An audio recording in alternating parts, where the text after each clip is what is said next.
Poslanec Valašek sa dnes priznal, že v rokoch 22 a 23 neexistovala žiadna istota, že Slovensku bude hocičo preplatené z Európskeho mierového mechanizmu.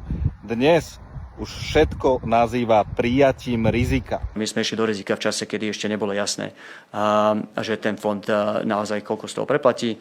To riziko sme prijali. O tomto riziku ste doteraz nehovorili ani pred spoločnosťou a nespomenul ho ani Jaroslav Naď pred vyšetrovateľom, ktorému taktiež tvrdil, že si je istý, že 200 až 250 miliónov dostaneme. A čo je na tom najhoršie je, že vy dnes otvorene hovoríte, že ste aj tak na svoje konanie hrdí a že by ste v ňom pokračovali, keby ste vládli ďalej. Ale aby bolo jasné, schvaľujem a dodnes budem bojovať za to, že bolo správne poslať tú techniku na Ukrajinu. Spoločnosť si urobí obraz sama a novinári si evidentne urobili obraz tiež. Preto sa vás na to na rovinu spýtali a pán Valašek, nejak ste sa nám pri tom zakoktali. Vy ste vtedy nevideli, že ten systém je nastavený tak, že nemusíme tie peniaze dostať, ak sa vzprieči jedna krajina? Napriek tomu ste tam tie peniaze dali?